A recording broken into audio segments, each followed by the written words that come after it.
Welcome everyone to the PJ's Cast. I'm your host Pierce, alongside of my good pal Dylan.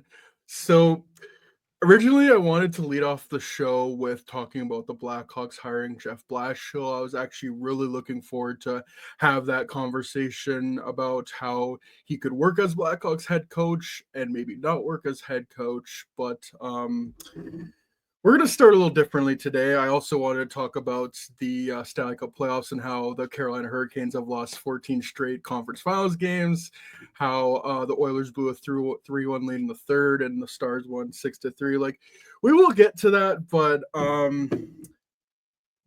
our good friend Wally tweeted this out. The Athletics' Scott Powers with some news regarding the Blackhawks free agent plans on yesterday's Powers and Last podcast, which, by the way, you can subscribe to them on Patreon. I forget what the money is, but it's for very little, and it's very well worth it because of all the tidbits they provide, including this one. So I'm going to read this. From every indication I have, the Blackhawks aren't going to go after Mitch Marner. They've already made their mind up. So I don't even know if Marner hits the open market that they take the biggest swing. If you lose Donato and don't add big pieces, this is a team that's going to need a few years. You can argue that this team might be worse than last year. And fuck, I don't even know where to start. I know we're both furious really, but how we're gonna go about being mad is completely different ways. So I'm giving the floor to you. Let it loose, man. Oh man, the floor's all mine. Get excited. All right, where do I even start? Because there's just so many sides of this that actually just drive me up a wall. I think we'll just start with this. I think you and I can both agree complacency is death in life. If you are willing to be complacent in your decisions, you deserve what comes to you. The Blackhawks are doing just that right now. They're sitting on their hands, praying for a miracle to happen. All I read out of that is that they're tanking for McKenna next year. And if that's the case, there's so many different ways I can go with this. Where should I even start? Let's start with the coach. We'll start with the coach because I think one of the main things that I've discussed with you about if Blashill was the coach, Jeff Blashill's never had a team around him. He's never had a good team around him. Those Detroit teams weren't good. The best one was probably 2021, 2022. And even then, there's probably like 5 good players on that team in hindsight. The way that he was going to be proven to be a good coach is to put a good roster around him. And all I've heard from this conversation is that they're not trying to put a good roster on the ice. You're telling me you're going to lose Donato and then not make moves. You might as well just pay him $5 million and get it over with. Just absolutely, it's, oh man. You know, it makes me think a lot of things. Got a lot of questions about this ownership group now. Because I think this would be the offseason that you tell them, hey, we need to start fucking winning some games. We need to start getting asses in the seats. We need to start getting people to buy jerseys. We need to start people to get to buy stuff that allows you to have the money to do stupid stuff like this and sit on your hands. I've talked for the last year, I think Kyle Davidson's on the hot seat. Not on the hot seat, but his seat's starting to thaw. It's not lukewarm anymore. It's warm. Yeah. You got to be fucking kidding me right now. You actually got to be kidding me right now. You watched this roster for the last 3 seasons and said, it might take 3 more seasons of being that bad. Get the fuck out of here, dude. This is a new generation of bad hockey that the Blackhawks and the Sharks are icing. God forbid, at least the Sharks are trying to get better. I can't say the same with Chicago right now. I genuinely do not know what the direction is anymore. You see the bright side of the kids coming into the system. It does not fucking matter if the on-ice product at the highest level is absolutely terrible. How are these kids supposed to get good if there's nothing around them to build around? I'm sorry. Those Blackhawk teams weren't just Taves and Kane and Keith coming out of the blue and being great. They had players to help them along the way. Duncan Keith just said it on the goddamn show. Taves and Kane aren't where they are without Marty Havlat in 2009.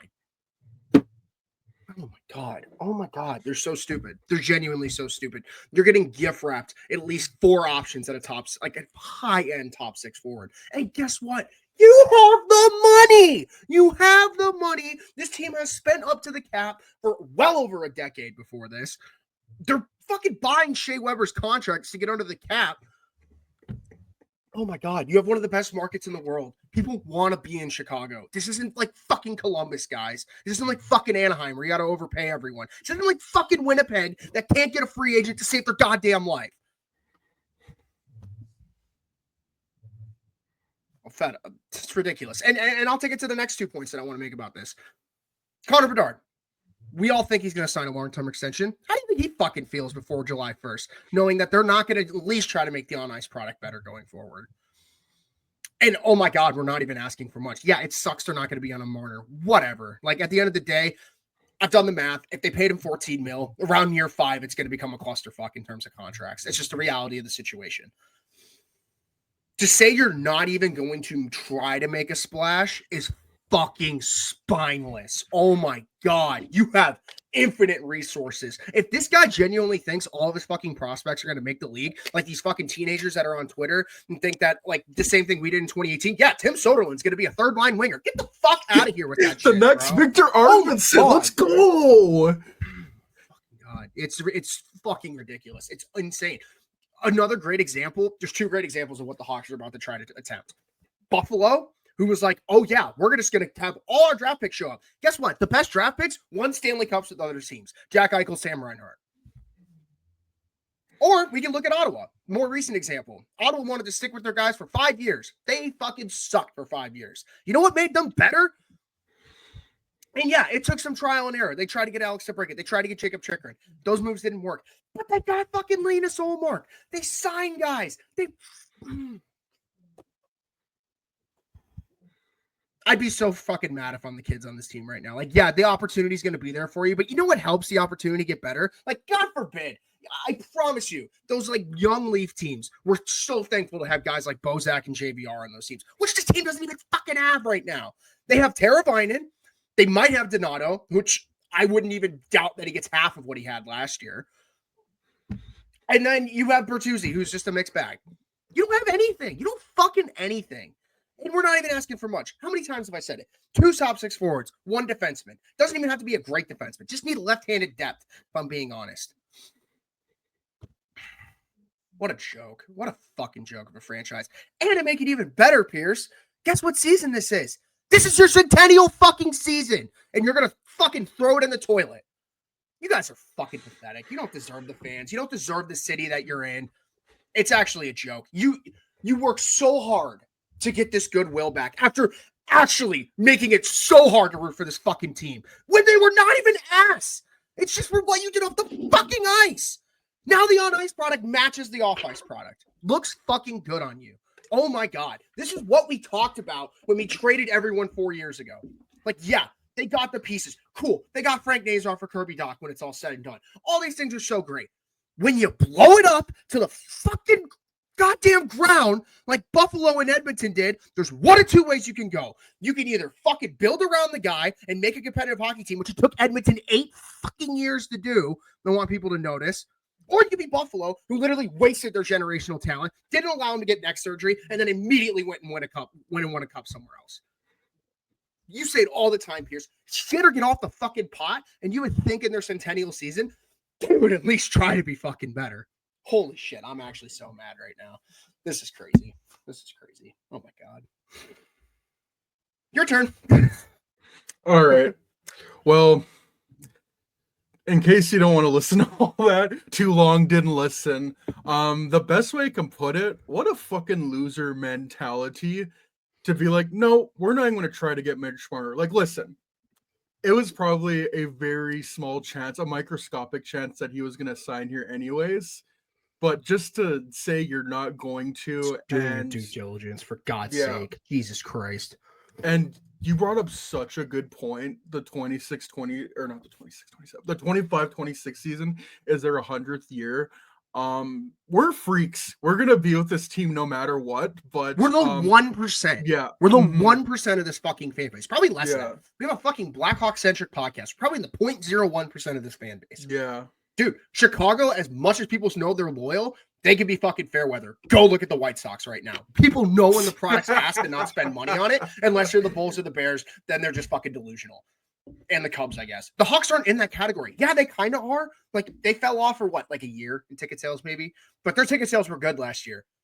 This isn't like you worked so hard to get out of the Bill Wirtz era, and his grandson's just going to fucking steamroll us right back into it with a generational prospect to boot this time too. You guys are pathetic. Sorry, Pierce.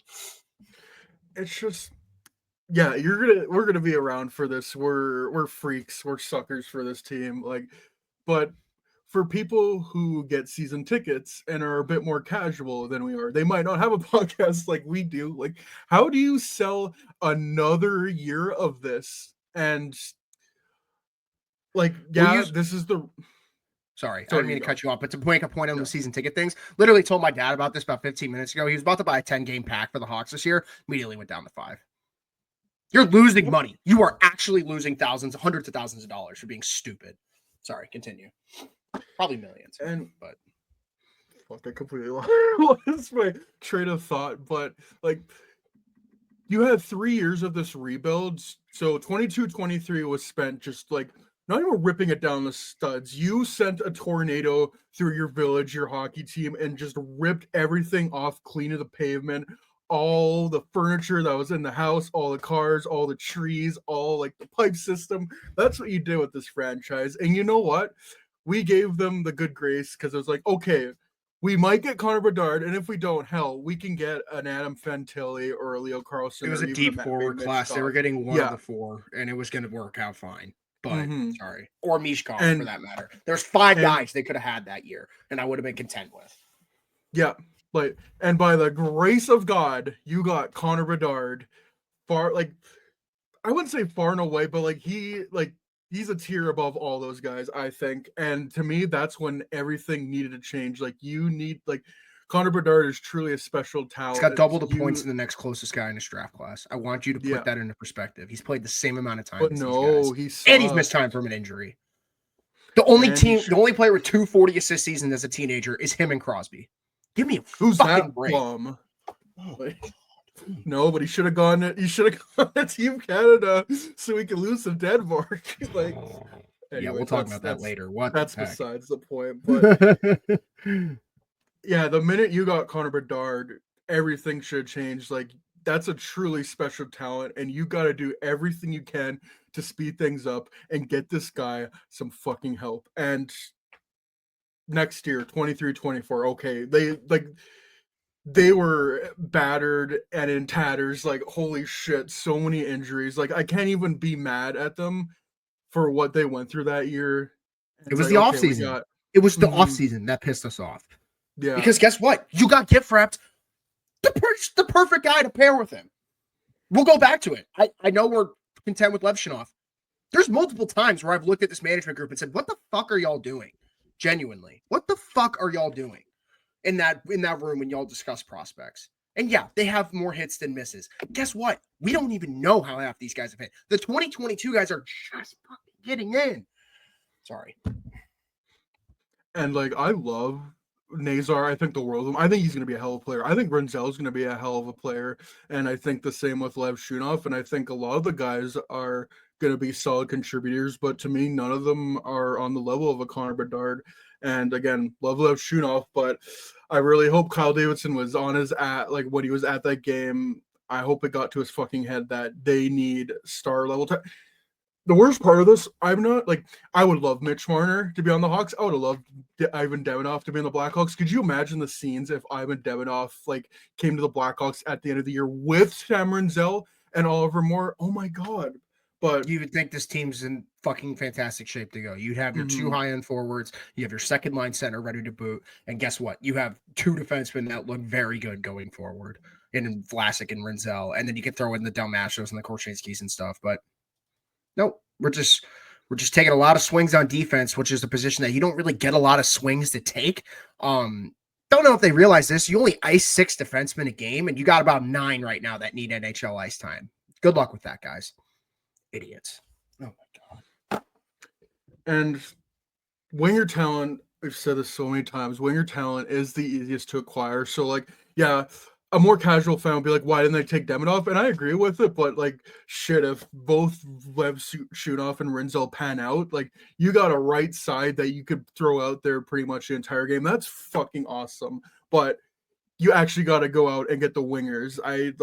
The reason why I'm so just baffled by them not going to go after Mitch Marner is, wasn't this the whole fucking point of the rebuild? They got rid of all these contracts. They got rid of Seth Jones contract. Like, yeah, you're not they're gonna do paying shit with it. Yeah, like, granted, you are still like retaining $2.5 million on it, but with the cap going up, that should mean fuck all. Um, Again, I thought this was the whole point. How are they going to go about getting young talent or like good talent, like established talent? Well, you probably got to give up young established talent. Are they trading Connor Bedard? No. Are they trading Frank Nazar? No. Are they trading Artem Levshutov? No. Are they trading Sam Renzel? No.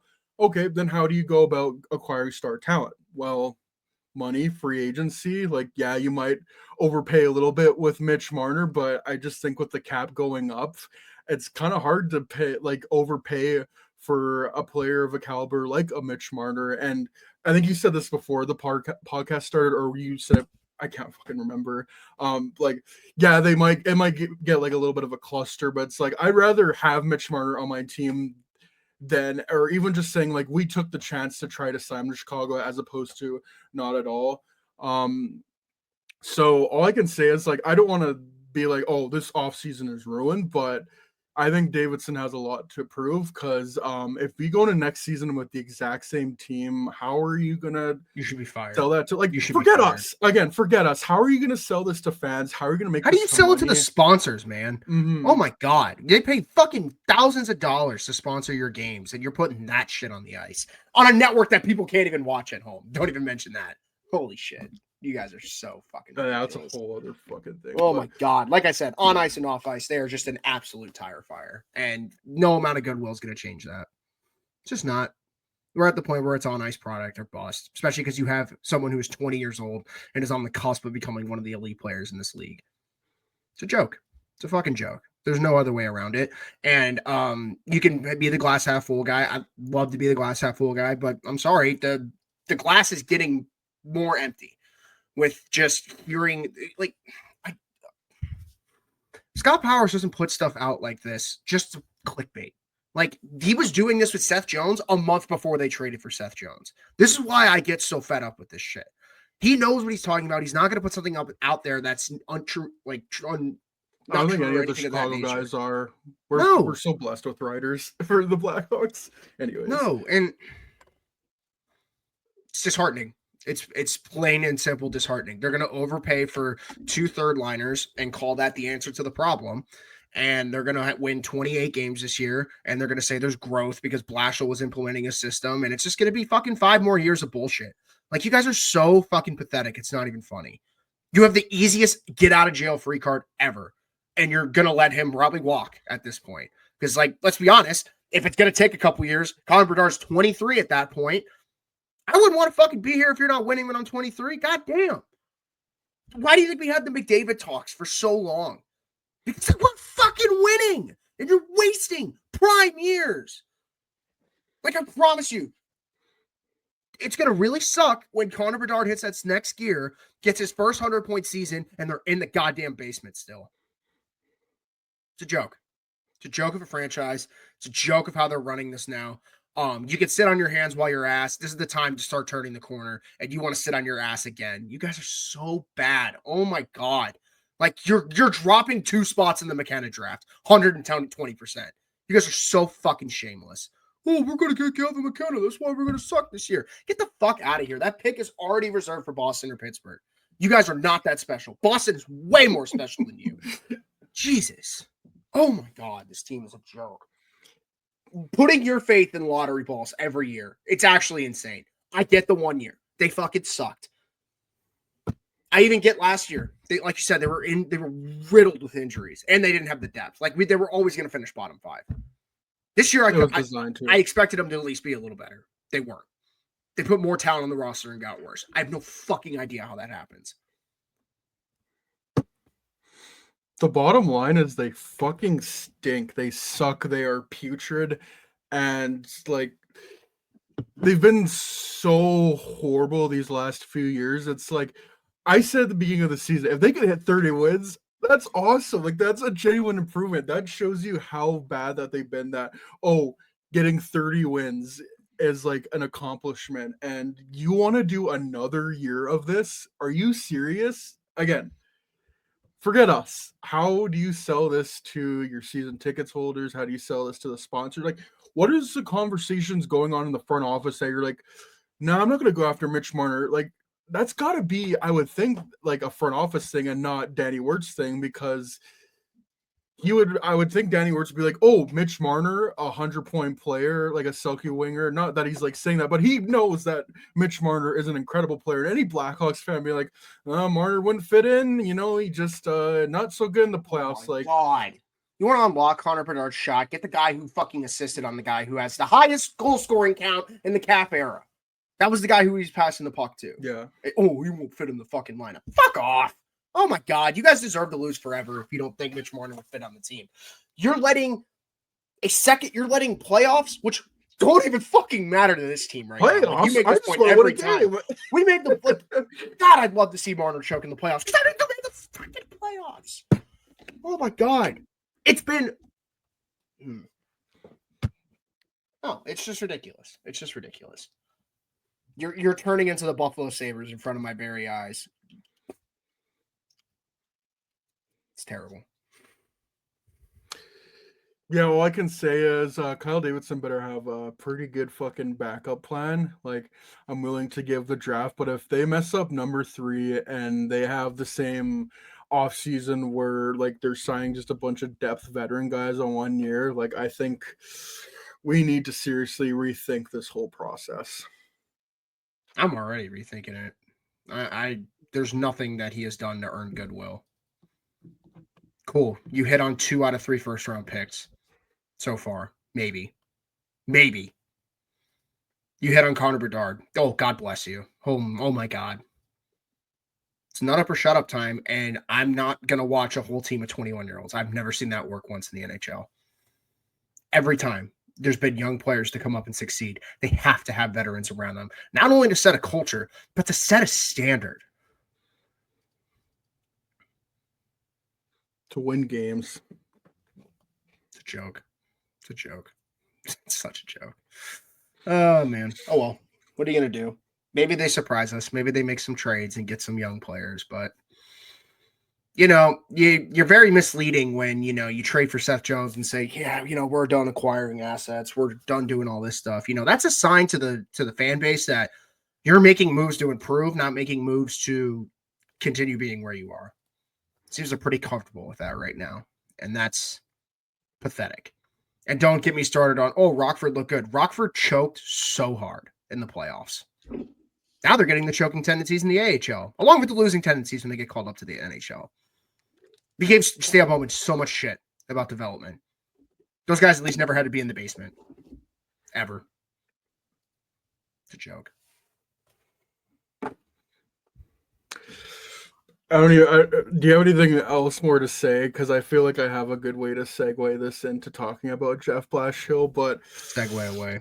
Regardless of like how you think of everything, like this fan base, like you need something to sell this fan base on, and as of right now, you got nothing. Like originally, I saw Jeff Blashill as a contender for the Hawks head coach in gig, and I was just like, I don't know about that one. But honestly, the more I thought about it, like I think this could be a great fit, but a lot of fans don't agree. And you know what would have been a great way to, like help sell your fan base on, this team might improve? Getting a Mitch Marner. So and they still time. I mean, you could go get a Ehlers or a Besser and I'll shut up. But yes, Besser has an injury history and Ehlers has never played that ice time before.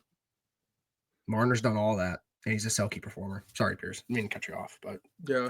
And what are the first round pick? Like, what have I've said so many fucking times? What's the money in the draft picks for? This is the whole point of the rebuild, so you could go out and get guys like that.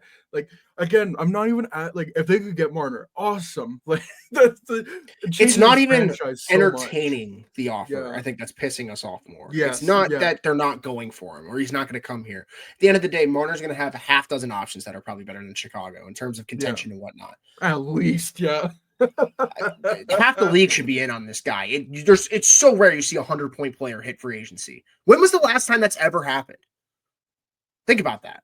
I don't think it had. Maybe I don't think Panarin was a 100-point player yet. When he went to I think he really took off in with the Rangers. Dude, it never happens. Maybe Tavares, but I don't think Tavares never hit 100 points. Yeah, never hit 100. He had like 75 that year. He went to free agency. I think he had it in it. Like Marin Hossa, that would be because I Also think had like Hossa hit 60 100 points the year he went to free agency, but he's had that Mhm. 100-point history, so I Mhm. guess that's true. But like Marner's coming off a 103-point fucking season. Yeah. Shame on you for not even at least trying to offer him a contract. I'd much rather hear that they tried to offer him 14 mil and Marner said no. Because then it at Yeah. least shows me, hey, at least they're trying to make that swing. Like, Yeah. how do you go from trying to get Jake Gensel one offseason to this? How does that happen? What is going on in that front office? You better have a fucking fat contract ready for Nikolai Ehlers. Oh my God. Oh my God. This is so you talk about process. What the fuck is their process? If you're trying to trade for Jake Gensel and sign him to an 8-year deal last offseason, but this offseason you don't want to even entertain getting Mitch Marner. What a joke. Oh my God. I don't even know what they're doing anymore. I don't mean to keep cutting you off. No, you're good. And Gensel turns, I think, 31 in October. Marner just turned 28. I just think with the way Marner plays, I think he's going to age perfectly fine. He's You gonna would age be like paying him fucking till he's Kane. 35. Yeah. And I think he would be a productive player throughout pretty much that whole entire contract. I don't get it. What are you gonna do? You have to wait another month and listen to these stories keep trickling out before they do nothing. So should be fun. Don't mess And up number again, 3 because that'll be the cherry on top to this shit Sunday. Like they you better need a pray to God Misa falls into their lap at this point. Good Lord. you need a good plan B. And we're gonna switch into the topic of coaching. Speaking of plan B, plan Blashill. Like Land Blashill. That's the name I of don't the even pod. I don't even know where like how, but the more I think about it, I think Blashill will be a perfectly fine hire. I don't know if you want to start first or I can say my piece. You can say your piece. I know you're gonna want Okay. to talk about Blashill. And you're a little more Um optimistic than I am. So class F4. I'm not Let's go. I'm not I think the better way to put it is I have an open mind. Like I'm not gonna sit here and convince anyone to love this sign because I don't even know if I love it. Like I like it. I definitely the more and more I think about it, I do like it. But I don't know. Blashill was like this is just going to keep going back to the point of how horrible the Blackhawks have been. Everyone was shitting on Blashill and the job he did in Detroit. He still was able to average, I think, 31 wins a season with some, I would say, equally as bad as the Blackhawks teams that they had in Detroit. Like they had some stinky, putrid teams. I think the 1920 season, like I don't even think they were on pace to get 20 wins. Like they had some awful teams. 21-22, the last year he coached, Mort Seider won the Calder Trophy. And again, like I guess you could say Luke Richardson was head coach when Connor Bedard won the Calder Trophy. So ultimately, I don't think that means too much, but I think he was just given a bad hand in Detroit. And it's not as if he left Detroit and Detroit is just all of a sudden be turned into this contender. No, they're not really much better than what they were. And that's with, going through 2 different head coaches. They went through Derek Lalonde, didn't work, and got Todd McClellan, an established guy, and he can't even get them to the playoffs. So that gives me optimism there. Spent 3 years under John Cooper in Tampa Bay. I mean, John Cooper is regarded as like the best head coach in the NHL. So hopefully learning like under John Cooper for 3 years has helped them out. And generally coaches on their second or third team do a lot more better. After David Carl and Mike Sullivan, the coaching market wasn't there. And I think Elliot Freeman said, like, David Carl, like, not to twist the knife even more. I might as well. Like, this is, but apparently they got down a really long road, and David Carl just said, no, like, not right now. This isn't my time. And they gave Mike Sullivan a call. And obviously that just was never going to be a thing. He wants to go win, and the Blackhawks are nowhere close to that. The Rangers are obviously a lot more close. Like the Rangers could win a cup if they make the right moves with Sullivan as their head coach. But I don't think the Blackhawks head coaching job is at the top of the list, but I don't think it's at the bottom of the list. This could work out. And I think my main question is like, how many more chances is Kyle Davidson going to get with the head coach? Like, how many more? Like, how long is the leash with Kyle Davidson with these moves? Because yeah, like Well, I'm Danny Wirtz. I'm the season ticket holders. Like, I want a winning product.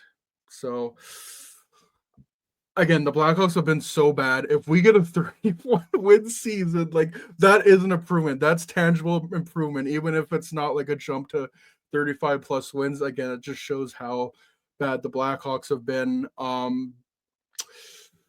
I know with Jet Blashill, his philosophies are playing a strong two-way game, and I think there are already a few players on the Blackhawks he's going to love. He's going to love Frank Nazar.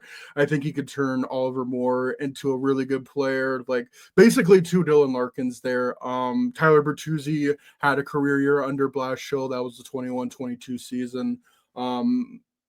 He had Sider and Hronik. Now you're going to have Lev Shunoff and Renzel. And, oh, yeah, you got Connor Bedard. So you got pieces to work with. And before this, I was thinking, like, everyone was like, oh, what a horrible hire. Bedard's going to want one out. I'm like, as opposed to what? Like, this team has had horrible seasons the first couple of years of Bedard's career. Like, you guys really don't know how bad the Blackhawks are. If Blashill can get 31 wins out of this team, I'm happy. Like, it's at least an improvement.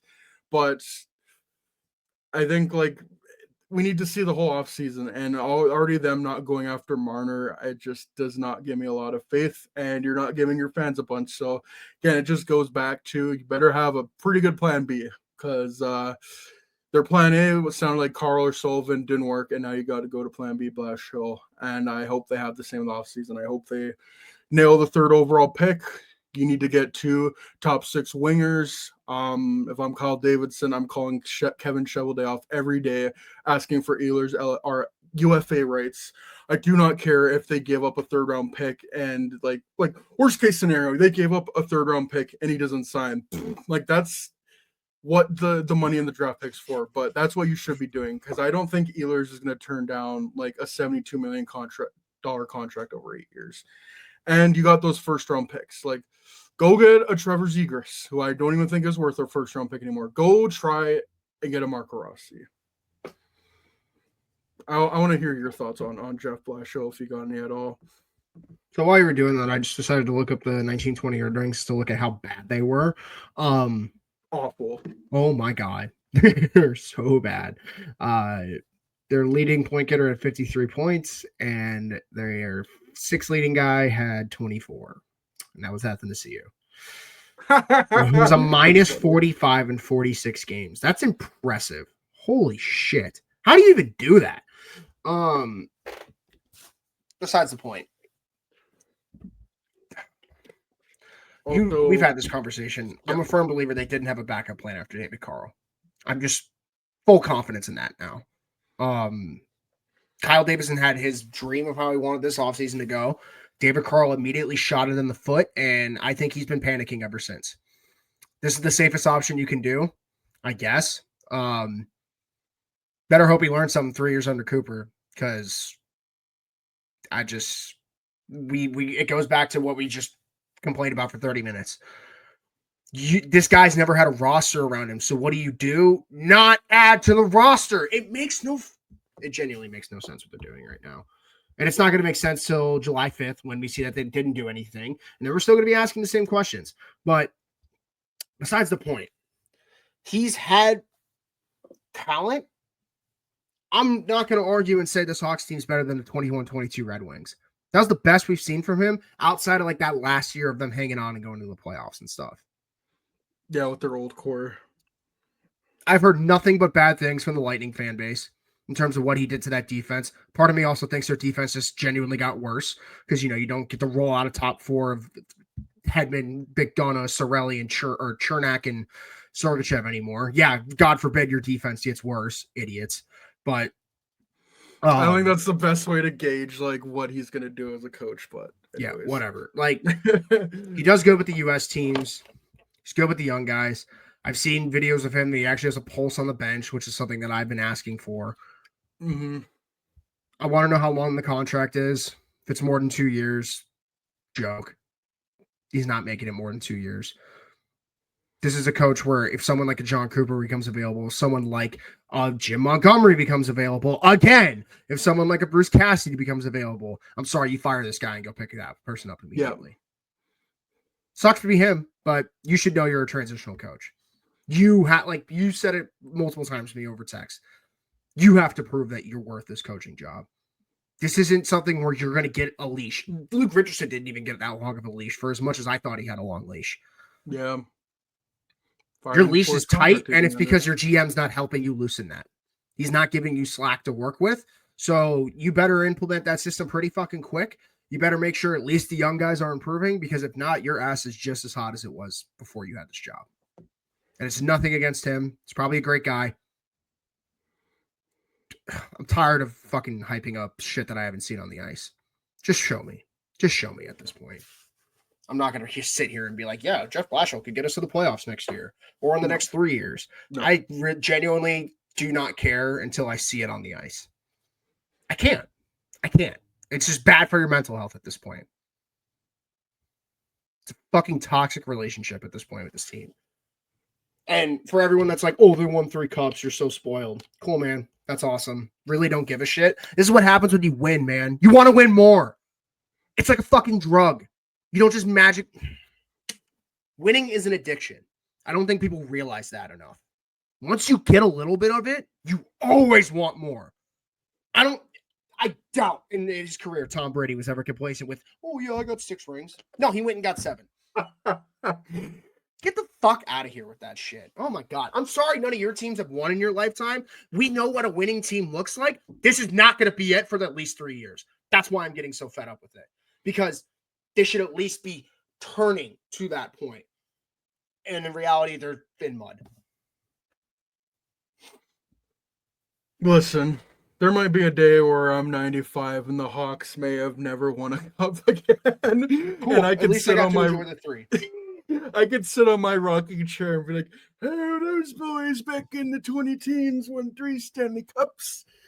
But right now, again, like I said with Connor Bedard, it just feels like this franchise was gift-wrapped an opportunity to bring them back to what they were like within a span of 15 years. And it just, they're pissing into the wind right now, it feels like. Again, I'm not like, with Blashill, I don't want to be like, oh, he's going to fix his franchise. I think there's reason for optimism, but at the end of the day, it's optimism. I'm just being a fucking pessimist because of what we heard earlier today. I'm sorry, but like, no. He does do good systematic things for this hockey team. I think he does what Luke Richardson was trying to do, just with more offense involved. Because Luke Richardson was trying to get this team to play a stronger form of hockey. It just allowed them to only score 1 goal a game because he couldn't get any offense out of it. Blashill has the balance. He knows how to work with these guys. Like you said, he's got a lot of young tools to work with. I got to imagine he's just salivating looking at that right side of the defense that he gets to work with. Even Connor Murphy. I've looked at that 1920 team. He did not have a defenseman better than Connor Murphy on that team. That's terrible. Oh, my God. Like, leaps and bounds. He's going to have a better defense. He's got better high-end forward talent. I just need you to show me something. Like, even if that's showing me something, is Connor Bedard getting Bedard and Nazar to hit their point totals and then to play a full game, make Bedard not a fucking vacuum in his own end? That's a win in my book. Like, oh my God. Like, if that's the case and we win 30 games next year, the fact that 30 is the goal is so I know. I'm probably not that mad. But I swear to God, if we're in the same spot next year and we're watching Bedard make the same mistakes and we're not seeing development out of the guys, what are you here for? He knows his focus. He needs to focus on that. And I'm glad. And Blashill has history with the World Junior teams. He has history with the World Championship teams. He knows how to do this stuff. Like you said, I'm going to give him the benefit of the doubt. I just need to see it to believe it. I think I told you that 3 times after he got hired. Yeah. No, I'm very much. I think Pierce and I went through the 5 stages of grief when that happened. It was pretty bad. Like over the course of the week before it got signed, it was just like, I know we both hit the acceptance point at the same point where you're just like, yeah, I'm just going to be optimistic about it. I was like, yeah, I just need to see it to believe it. Let's put it this way. I was at this point, they were waiting so long that I was really hoping it was going to be Todd Nelson. Because Hershey's playoff run just ended. So I figured like they were waiting till that was over to at least interview him. But you know, it's good to not have a first-time coach again. Like I'm gonna think positive here. Yep. Most head coaches on their second tenure are a lot better. Like people always want to talk about like, you know, Bruce Cassidy and all these crazy names, Pete DeBoer and all this stuff. Dude, go look at Travis Green. Travis Green is light years better than what he was at his last coaching tenure in Ottawa. Like, I don't think anyone saw that coming. Sometimes the mesh just works, and maybe I don't see it yet. But I can promise you, when Travis Green got signed to the Senators, no one fucking believed that was the right move. Nope. It's just the reality. How many people? I was gonna say that Chris Knoblauch, Paul Maurice, man. The Panthers won almost 60 games. They got swept in the second round. We're like, nope, we need a better coach, and they got Paul Maurice, and it almost didn't work out. They almost missed the playoffs. They should be saying thank you to the Blackhawks, by the way. And now they're gonna make the Stanley Cup final 3 years in a row. Oh my God. It's only right that the Hawks first cup finals against the Panthers. It has to be. It has to be. There's so much history there that no one even knows. Oh my God. Like the fucking monster that the league knows today would not even be a thing if it wasn't for Buddy Robinson. Such a crazy thought to even think about. Like, Buddy Robinson needs a statue somewhere. Maybe in Miami. Fuck it. Let's put him in Sunrise. Because holy fuck, this team doesn't even get to become the legacy that they are if it wasn't for that. Which is so woe is me, or like that's so like, oh, this is how it pertains to my team. But guess what? That game tended to have a pretty big impact on the future, considering the Hawks won the fucking lottery because they won, and the Panthers are the NHL's new juggernaut. So sweet. McDavid, can you do something about that, please? Yeah, I mean, they gotta get through Dallas first. So, but and here's. Sorry, I don't mean to keep going back to the Hawks, but like this is another reason I get so frustrated. Look at your fucking division. Oh my God, you don't stand a chance. You don't stand up. Utah's gonna go get Marner now. Not a doubt in my mind. Yep. Utah's gonna be the team that gets him. It's gonna pay him like 14 and a half. And everyone's gonna think it's stupid, but then they're gonna have a top 6 of him, Cooley, Schmaltz, Keller, Gunther. Gives a fuck. And you know what they might do? So they're gonna make the playoffs. They will. They will. St. Louis always makes the right move. For God's sakes, Cam Fowler had a Norris caliber season if he played a full season. How the fuck does that even happen? Did he have like a 10 or 11? 7. You're lucky Nashville's stupid. You're so lucky Nashville's stupid. There's at least one team that's dumb. Winnipeg is always going to be good. They always play good structure. Scott Arneal's got that team playing the right way, and they have one of the best goalies in the the Dallas is a goddamn super weapon. They're going to be good forever, man. They have Mikko for 8 years. The only contract that worries me on that team is Jason Robertson and Thomas Harley. Once they get those guys locked up, no, that's wraps. And then, who else am I missing in this division? Oh yeah, the Colorado Avalanche, who are so hell-bent on winning, they blew up half their fucking roster trying to do it this year. Wouldn't shock me if they're in on Marner either. Oh, Marner and McKinnon. Dude, this is your division. This is what you have to play against in order to win a Stanley Cup. And you are so far below all of them. It's laughable.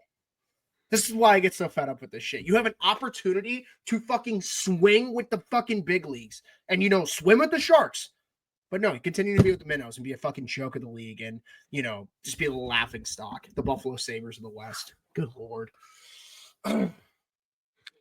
Yeah, ask Colorado how well them trading Mikko Rantanen has gone. Now he's in division again, is signed for 8 years. Like I said, that front office should have been fired right then and there with how they handled that. The Blackhawks have Mitch Marner go to Utah or Colorado. I think you gotta be fired, man. Like not even trying, and then he goes. You also were in the puck chair on the Mikko Rantanen trade. We'll never forget. Okay, maybe not fired, but like looks good on you. Like you got to deal with that. Like this is your fault for not even trying. Mikko Rantanen is in your division because you wanted to cooperate and trade Taylor Hall for a third. You fucking suck. Jesus Christ.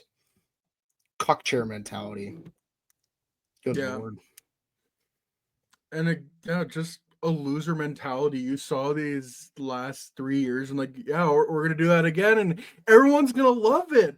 Listen, if they finish with the 7th or 8th worst record and they get McKenna, well then shit, it clearly worked out.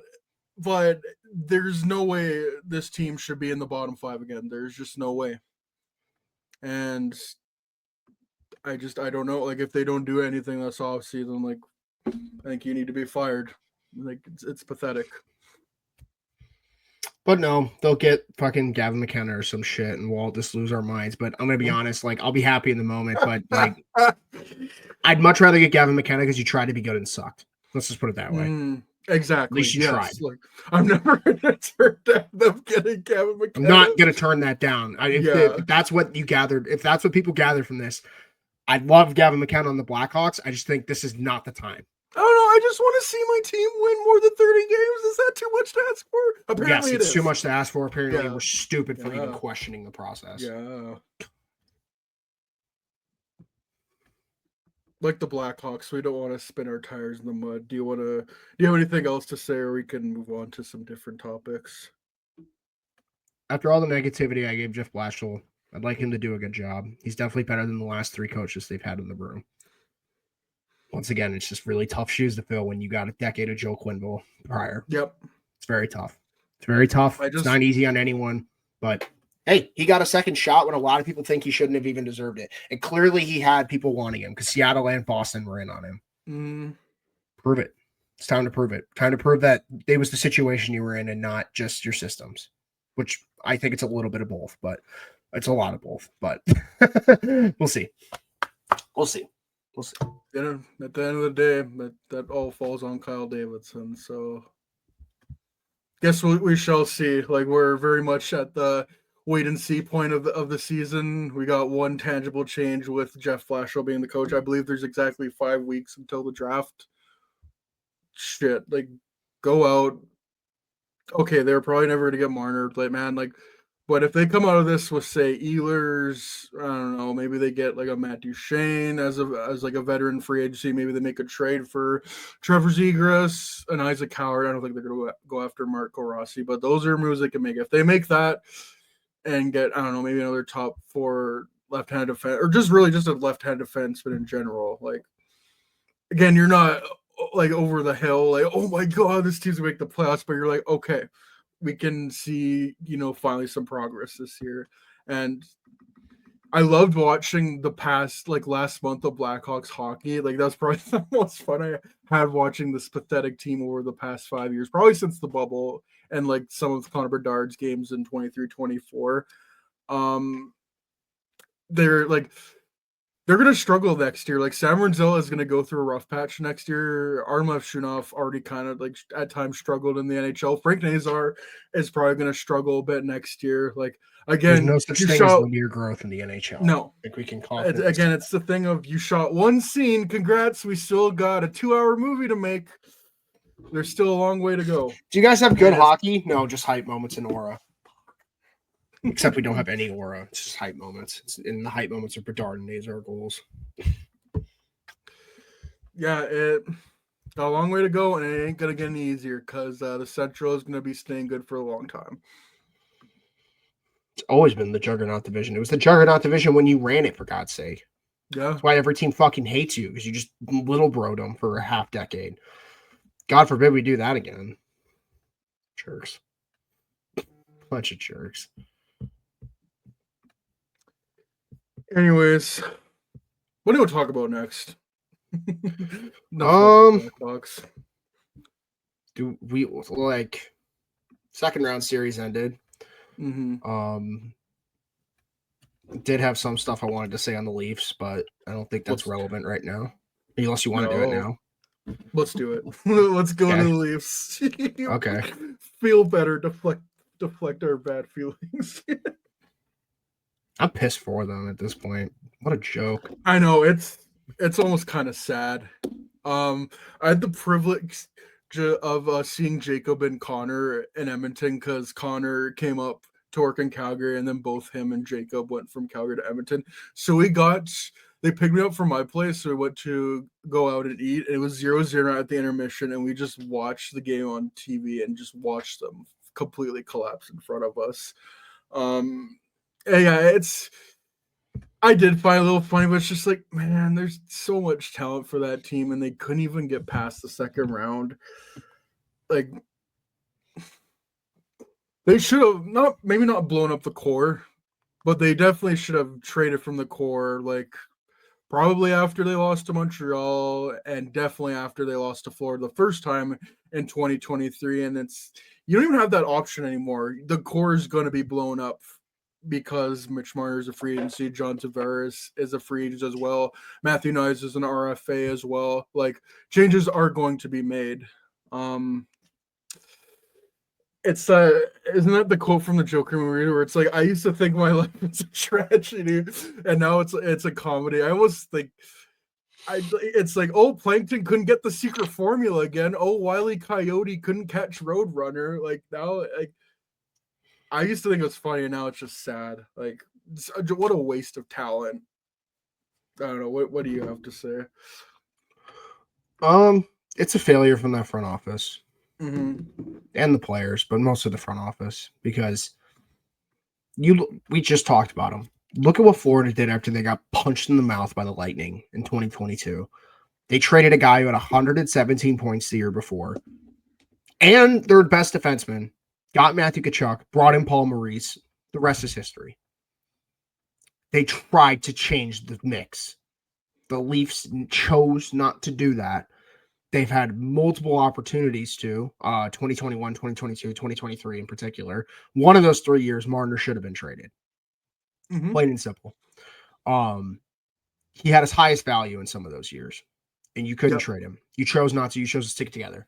Well, now you choose to get mad at him when he chooses to use his no-move clause, which you knew was coming the final 2 years of the deal. That was very clear. He fought for those final 2 years of no move. When he was basically ratting out the entire city on the radio, or his agent was, or whatever. You could have got rid of this guy and brought something back, had the cap space, and could have built something different. The core had a glass ceiling. We saw it. They got punched in the mouth by Florida in 2023. That should have been the wake-up call then. The Habs should have been the wake-up call. But yeah, you choose to keep sticking to your guns. You extend Willie, which makes it to where you have 4 guys now making over $10.9 million. Wasn't feasible. They had a great year this year. Thought Berube was a great pickup for them. It's another coach that, really implemented his system with that team, and it showed to pay dividends. What do you say all the time? It's in between the years with this team. It's always in between the years. And it was never going to work. That's their glass ceiling. You had the opportunity to fix it. Now you're fired. Now Mitch Marner's going to be a free agent. He has every right to not waive his no move twice. The fact that they even asked him if he wanted to get traded a month before his wife gave birth to his first child. Yeah. Fuck you for that. You're such a beast. You're such a piece of shit. Like, the fans are going to bitch on Marner for not waiving his no move. There's a human aspect to this. And on top of that, you had 4 years to do it, and you chose not to. You can't get mad at him when he doesn't waive his no move. That's why, thank God, Seth Jones waived his no move, because that was genuinely an anchor. If he really wanted to tough it out, which clearly he didn't, but no, and he made the right choice. Yeah, like clearly he's been phenomenal for Florida, and that trade is looking very win-win right now. I think the Hawks are pretty content with what they came out of. No, Florida is for damn sure. Shit, gave us pick 25. Yeah, that they're going to use on nothing. Maybe it's another Sam Renzel. Who knows? But yeah, that's never happened with the Toronto First before. No. But that's just what this team is at the end of the day. They're always just going to be, it's the, what's the thing? It's like the what if man or whatever. Or like all those memes where like, it's the player in the superhero cape with the letter F in front of it. Like that's the Leafs. And that's what they always will be, because that's what this regime will be remembered by. I don't think Marner's definitely not back. I don't think Tavares is back. I think it's better. I was going to say, like, with Mitch Marner, he's going to have his fans. He's going to have his haters. Can we be rational, please? Like, anyone sending, like, because we heard stories of, like, Mitch Marner, like, people coming up to him in public and be like, hey, why didn't you sign that contract? Like, apparently people throwing garbage on his front lawn. You know, stuff that normal human beings do that don't need therapy at all. And granted, not that, like, anyone, like, not that these carjackers were looking like, oh, let's steal Mitch Marner's car, but he got carjacked by a person, or like while he was, I think he was driving a Range Rover. He's gone through a lot of shit, and I think both can be true. Like, I don't think people should be treating Mitch Marner like that, but also I think Mitch Marner's like going through that whole contract thing in 2019 ruined his reputation forever. Like, there's gonna be a lot, like, because there's always gonna be Mitch Marner fans, and I totally get why, but I also get why people don't like Mitch Marner, and it's because he went through that. Like, he had this like golden retriever, Care Bear energy, where just everyone all across the board liked him. Like, he could stay here and like be right there with Austin Matthews in terms of the greatest Toronto Maple Leafs of all time. But it's so clear that both ends of this relationship just need to move on. And yeah, it sucks you didn't get anything from it. But again, that falls to me all on Brendan Shanahan, the guy at the top who's no longer going to be at this job. Listen, I get, like, going back to Kyle Dubas, I get why they would maybe want to keep all that talent together and try it again. I get it. Like, hindsight's 2020, whatever, blah, blah, blah. But the moment that they were like, oh, we might explore a trade, Shanahan canned Dubas and then gave had an extension on the table and said, fuck you, you're leaving. Mm-hmm. Yeah. So crazy. And then gave Brad Treliving, I think, 4 weeks. Oh my God. And he couldn't even. 5 weeks. Mm-hmm. And he couldn't even get the draft floor with them. Yeah. Oh my God. Yeah. What a joke of the league. Basically, not even like giving him the chance to explore that. And then, of course, the no movement clause said, and anyone going after Marner and being like, oh, why didn't you waive? Like, that's his right. Like, that's not on him. That's on management and higher than that. So, 9 years. I'm comparing this to the 9 years that the Blackhawks had from 08-09. I did this the other day. So between 08-09 and 16-17 for the Blackhawks, and I'm going to do 16-17 to 24-25 for the Maple Leafs, same span of time, 9 years. Blackhawks, yeah. So the Blackhawks had 3 division titles. Not that division titles mean fuck all in hockey, but I mean 3 Stanley Cups. President's Trophy definitely means something. 16 playoff series wins. The Maple Leafs 2 division titles. Oh yeah, God. 2 division titles. People don't understand why we're so frustrated with seeing that this team is not going towards that direction anytime soon. Oh. Yeah. Oh my God, we were so spoiled. Ugh.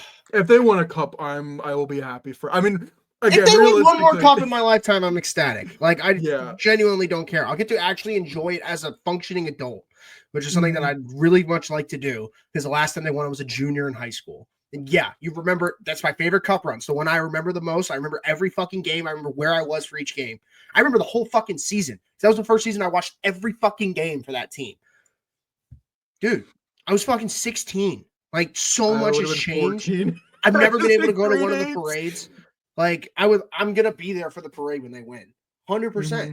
And it's when they win. It's not if they win. I know this team is going to win at some point in the next 60 years. And if they don't, cool. Whatever. Saw 3. But it just puts it into perspective how good that team was and how not close the Leafs were. 16 playoff series wins in 9 years, you said? Sorry? You said 16 playoff wins in 9 years? Yeah, 16 playoff series wins in 9 years for the Hawks. Pretty sure there's 5 Western Conference Finals in there too. Like, yeah. 5 and 7 years, I think was the stat. Mm-hmm. They were a fucking elbow bounce away from potentially winning 4 out of 6. Yeah. In a fucking three-peat. We don't talk about that. No. But to me, like, it's so hard to win in the NHL. And again, that's why, like, truly a special team within those 6 years that they were able to pull off 3 Stanley Cups. Incredible. Like, we're not going to see that again. Why you got to appreciate greatness, man? Yeah.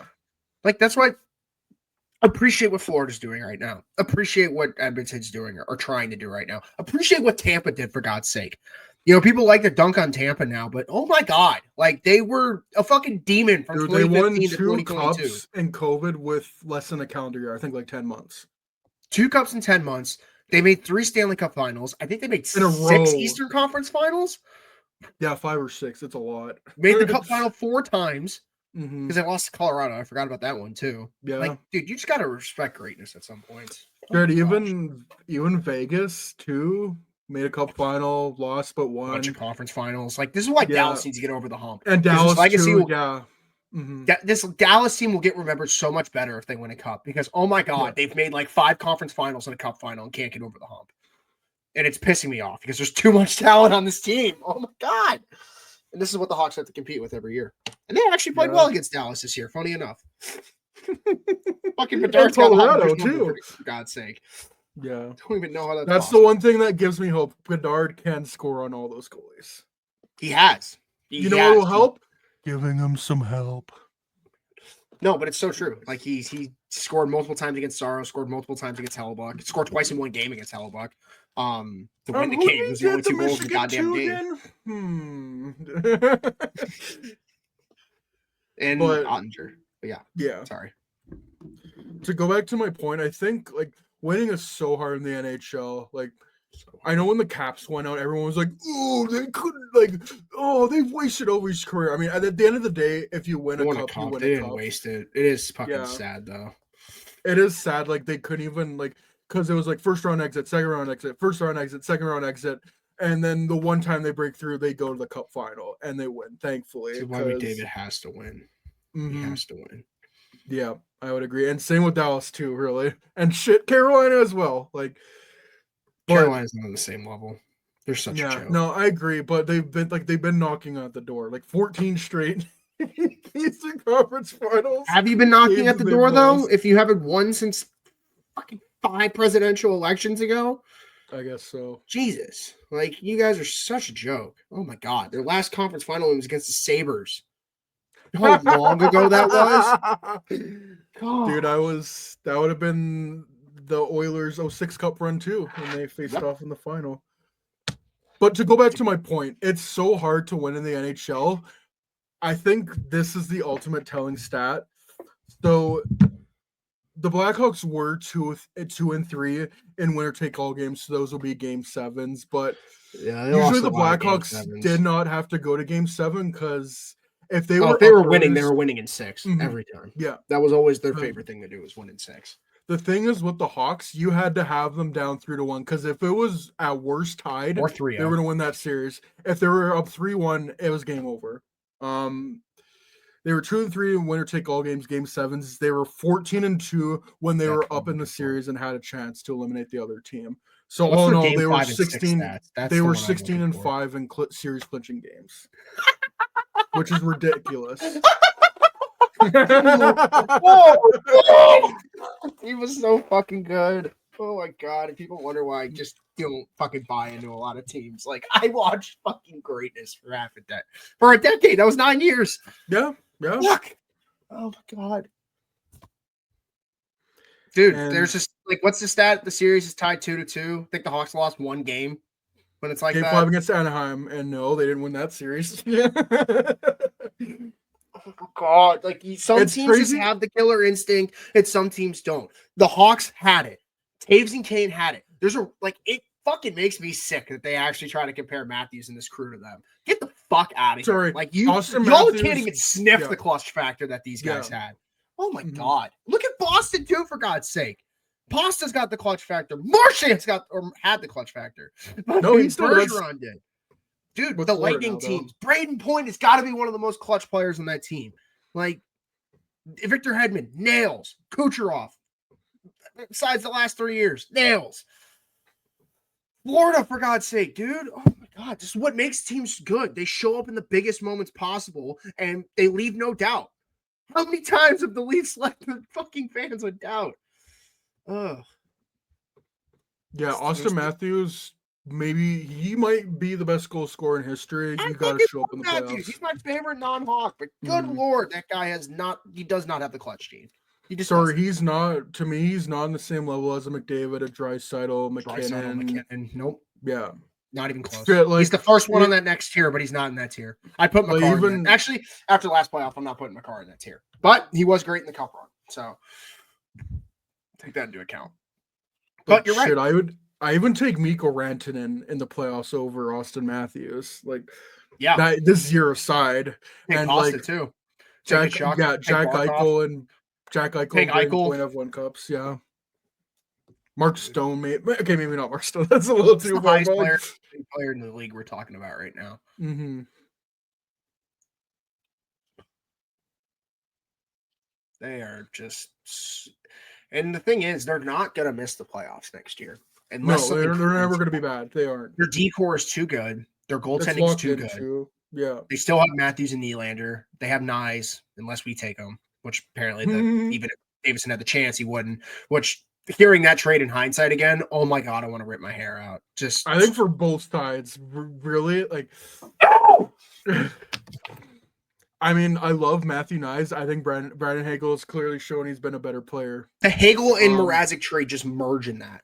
And it becomes, Yeah. Instead of, taking a flyer on, I love more Boisvert, but instead of that, you get fucking Matt Nyes to add to this. Dude, you get a core. potential 30-30 power forward who, in like his prime, need something like that. Oh. Perfect winger for Bedard, too. Yeah. And this comes back to just fuck you, Brendan Shanahan. Yeah. What a terror! Like, your legacy will be remembered for being being arrogant and being too in your own way, too Stubborn, stuck in your way ways. too stubborn. Yeah. And it looks good on you. You wasted 9 years of unbelievable offensive talent.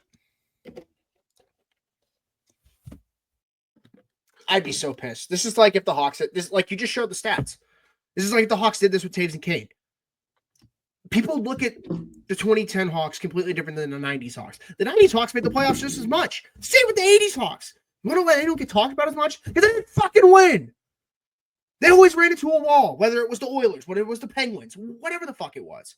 Well, there was Gretzky or Lemieux. Fuck, dude.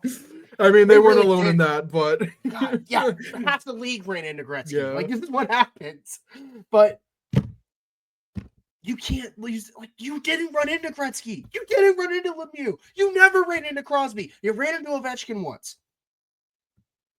You never ran it. Like, yeah, they ran into the Lightning and the Panthers. Great teams. Like I said, fantastic teams. The Bruins were beatable every time you played them. Just going to be honest. There's a reason all those series went 7 because the Bruins never had it any of those years. Yeah. The closest they did was Game 7 against the Blues, where they got beat on home ice.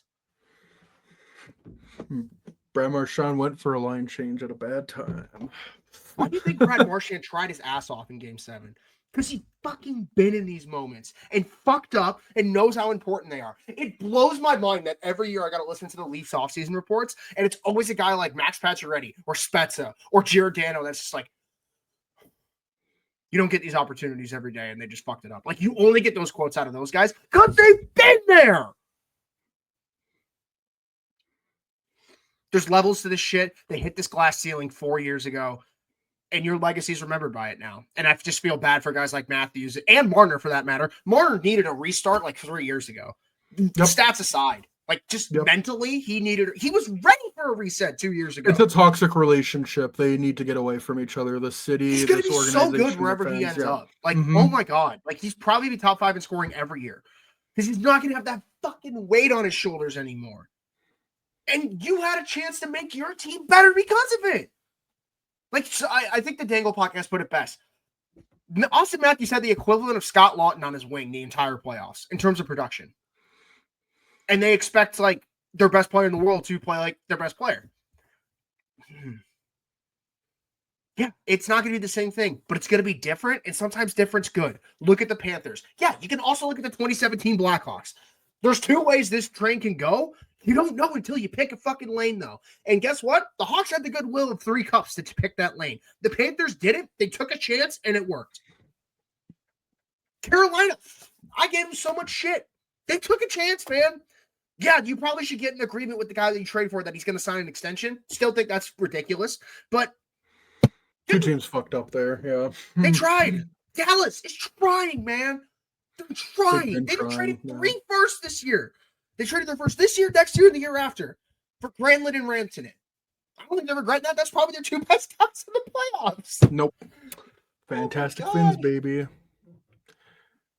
There's levels to this shit, man. And I just feel bad for the fans because they have to watch this every year.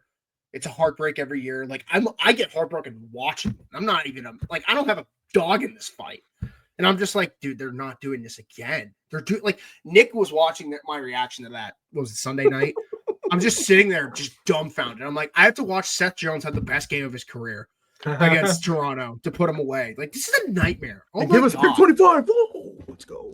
Yeah, I'm always betting on the Leafs fucking moving our pick up. But They still have a lot of good pieces. They're going to be fine. They're going to be fine. But his legacy is just going to be remembered as a wasted opportunity. Plain and simple.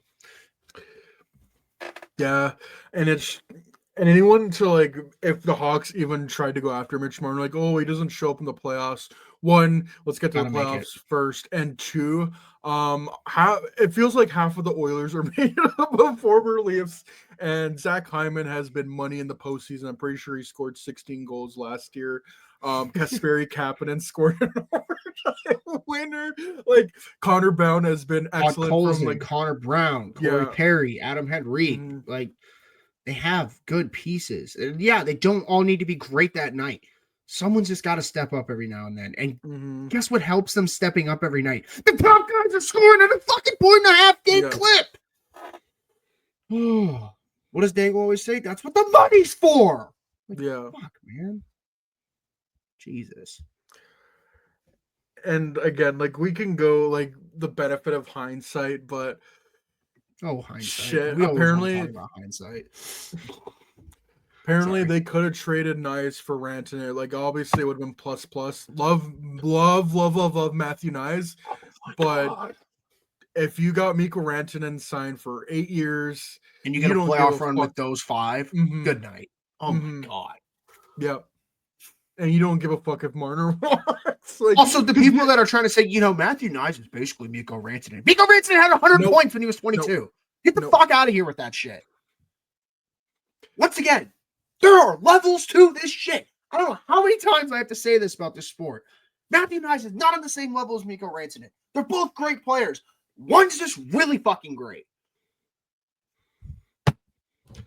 That could have been your trade that really catapulted you to like the front of the league with teams like Florida, with teams like Vegas, Dallas, Tampa, whatever contending team you want to throw in there. And like, I think of trades, like, how do they not keep Jared McCann, man? Like that would have been a perfect secondary piece. Another one I saw was in 2020. They traded their first round pick for to get rid of Patrick Marleau to Carolina. Guess who that first round pick was? Seth Jarvis. Yeah. Not saying they would have gotten Jarvis, but if they did, that's another piece you have there. But they have no prospects to show for it. Yeah. And to me, they just weren't bold. Like, again, Florida trading for Tkachuk and like Vegas being like, oh, Chandler Stevenson as our number 1 center. Okay, maybe it'd be better if he was in our second line role. Shit, let's go get Jack Eichel. Like Tampa Bay maybe didn't do that so much, but they still went. Jake Gensel! Fuck! Yeah, well, I'm speaking when they won the cup. So, like, they still traded first-round picks for Blake Coleman and Barclay Goodrow. But again, at the time, people were like, yeah, what is that? But they won the cup, so that's all that matters. I don't think the Leafs ever made trades like that. And you were saying, like, oh, Dallas doesn't have their first-round picks for the next 3 years. I don't think Florida has. It's the Leafs, and they have nothing to fucking show for it. Yeah. Mm-hmm. I don't think Vegas has them either. Your trade deadline could have been Rantanen, Carlo, and Lawton. It's just Carlo and Lawton, and you have less picks. Looks good on you, man. Good Lord. They have no one to like. That front office has no one to blame but themselves, and that's the reason Shanahan's out of the fucking job. Choke. I'm not even a fan of him, and that pisses me off. Jesus. Yeah, it's sad. It really is. And to wrap up my original points.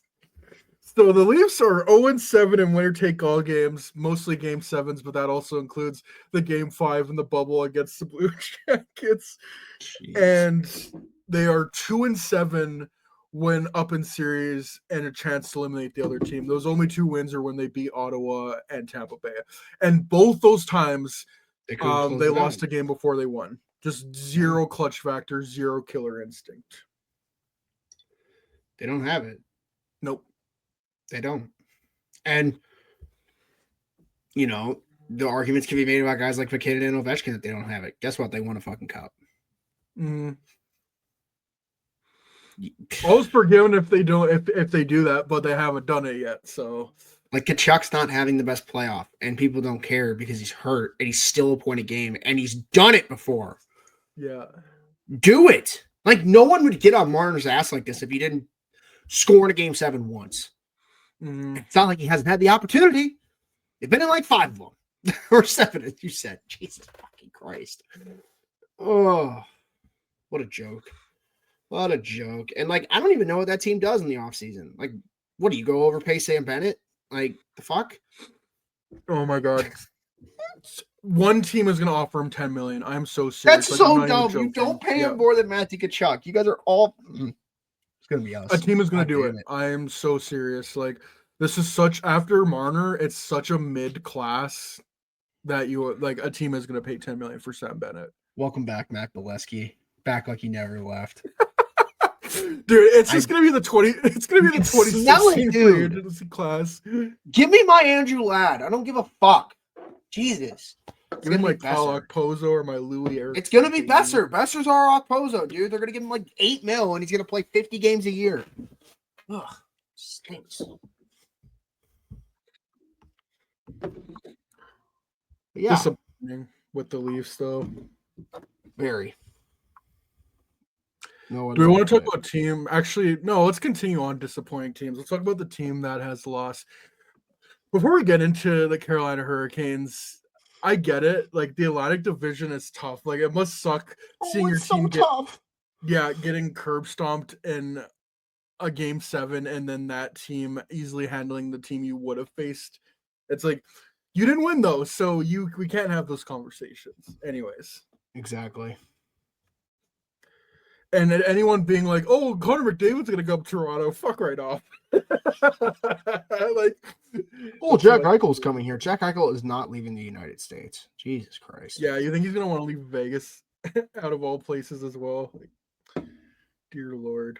Some people just don't think. No. This isn't fucking Top Gun Maverick. Don't think, just do. No, think, please. Because, we have words and you can use them properly. Well, who wants to do that? Let's just rage bait instead. Let's talk about Carolina and how ass they are. Mm-hmm. I mean, no, it's true though. Like they got punched in the mouth yesterday. What was it? 5-0. Jesus.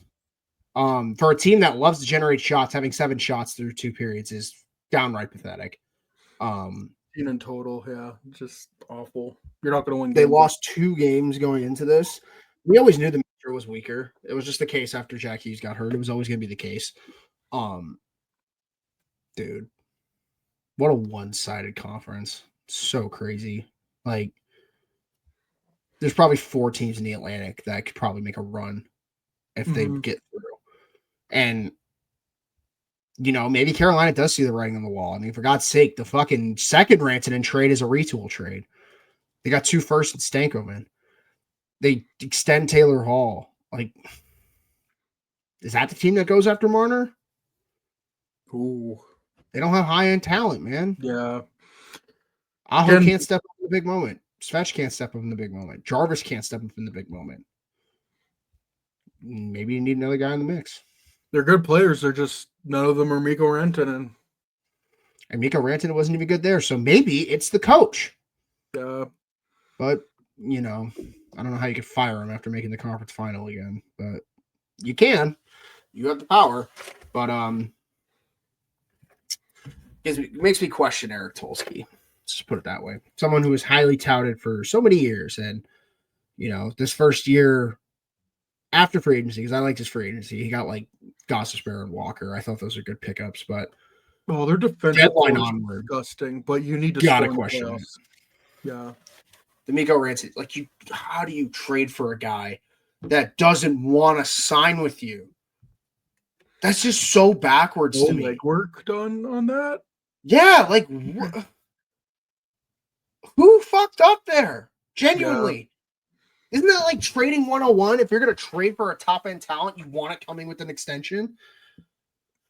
Oh, my goodness. I don't get the process of some of these front offices. And I don't think I ever have, because there's always been front offices like this. It just happens to be really good ones now that are being stupid. I don't know. They're wearing their mistakes this series. Let's just put it that way. There's clearly a ceiling there with Rod Brind'Amour. Just feels like you have the strategy of, let's just take so many shots, let's Corsi the game. And you can do that against Washington and New Jersey without Jack Hughes, but you can't do that against the Florida Panthers. Like, you got to be able to adjust and switch your game, and I just don't think Rod Brind'Amour has shown he's capable of doing that. So, yeah, I don't think like Stuck in his him ways. continually making the playoffs and then winning at least a playoff series. I don't think that's going to get him fired, but I think there needs to be a serious conversation that there is a ceiling that this team can't like get past. Yeah, they already fired the GM, so Mhm. coach should be next in theory. It sucks because Rod Brind'Amour is one of those guys that fought really hard for all of his assistants and extensions. Like, he does a lot of good Yeah. stuff, but at the end of the day, glass ceiling's a glass ceiling. We just talked about it with the Leafs. Theirs just happens to be one game later. Literally one game later. Yeah. Takes 16 games to win a cup. Not 8, not 7. Not 15, like the Oilers figured out. 16. Make the moves to win 16 playoff games, not 4, not 8, 12. And I think a lot of teams don't make those decisions. Mm-hmm. What is there even to say about the Panthers? Like They're hurt and they're beating the shit out of everyone. It's not fair. Oh my God. They're so like clearly visibly hurt, and they're still bullying the Hurricanes, who should be Best a top team 9 that, in hockey. It's not even close. mm-hmm. And that's crazy because look at Dallas's top 9. Ito Their Luostarinen is is the best line. yeah, like that line, Luostarinen, Lundell, and Marchand. Just Speaking of I guys, hate how good it is. And Luostarinen, like, talk about an underrated trade that got shit at the time, but has worked very well for the Panthers. I remember when Carolina got Vincent Trocheck, and everyone's like, "What the fuck is Florida doing?" And a few years later, Ito Luostarinen has emerged as pretty much the perfect third liner, and it's paying dividends now in Carolina. Carolina could use a player like that with that kind of offensive production, huh? They're so good.